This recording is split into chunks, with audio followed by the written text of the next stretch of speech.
रूही माँ बनने वाली है।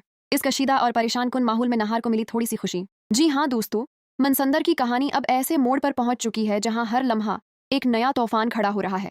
ग्वीन का खानदान पहले ही अपने ही घर में बेइज्जती और मजबूरी की जिंदगी गुजार रहा है। कभी जिस घर में उनका राज चलता था, आज इसी घर के एक छोटे से कमरे में उन्हें नौकरों की तरह रहना पड़ रहा है। लेकिन इसी अंधेरे माहौल के दरमियान अचानक एक ऐसी खबर सामने आती है जो सबकी जिंदगी बदल सकती है। सुबह का वक्त था और घर के पीछे बने छोटे से कमरे में रूही आहिस्ता आहिस्ता काम कर रही थी। पिछले कई दिनों से वो कमजोरी महसूस कर रही थी, मगर हालात ऐसे थे कि वो आराम करने की हिम्मत भी नहीं कर पा रही थी। अचानक उसे तेज चक्कर आने लगा और उसके हाथ से बर्तन गिर गया। आवाज सुनकर सोनी दौड़ती हुई आई और रूही को संभाल लिया। दादी भी घबराकर वहां पहुंच गईं। रूही के चेहरे का रंग उड़ चुका था और वो मुश्किल से खुद को संभाल पा रही थी। सबको डर लगने लगा कि कहीं उसकी तबीयत ज्यादा खराब तो नहीं हो गई।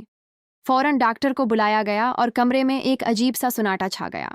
कुछ देर बाद डॉक्टर ने मायना मुकम्मल किया और मुस्कुराते हुए कहा कि घबराने की कोई जरूरत नहीं, बल्कि आप सबके लिए एक बड़ी खुशखबरी है। रूही माँ बनने वाली है।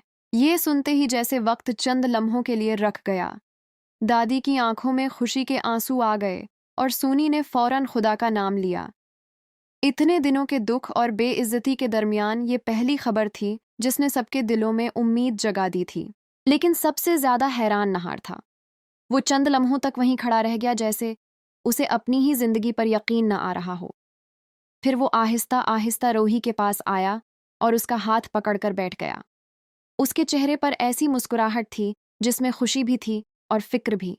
नहार ने धीरे से कहा कि शायद खुदा ने हमें दोबारा खड़े होने की एक वजह दे दी है।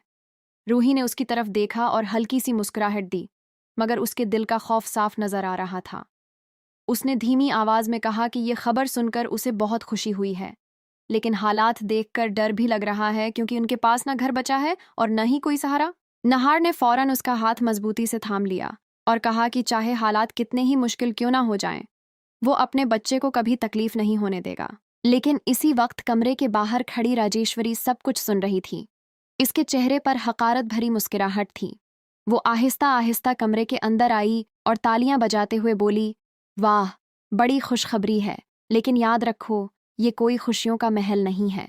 फिर उसने ठंडी आवाज में कहा कि अगर इस घर में रहना है तो काम करना ही पड़ेगा, चाहे कोई माँ बनने वाली ही क्यों ना हो।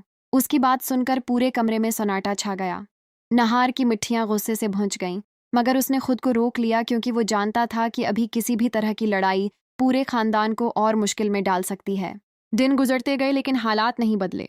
रूही अपनी हालत के बावजूद काम करती रही। कई बार उसे चक्कर आते, मगर वो खुद को संभाल लेती। दादी ये सब देखकर रो पड़ते, लेकिन मजबूरी इतनी बड़ी थी कि कोई कुछ कर भी नहीं पा रहा था।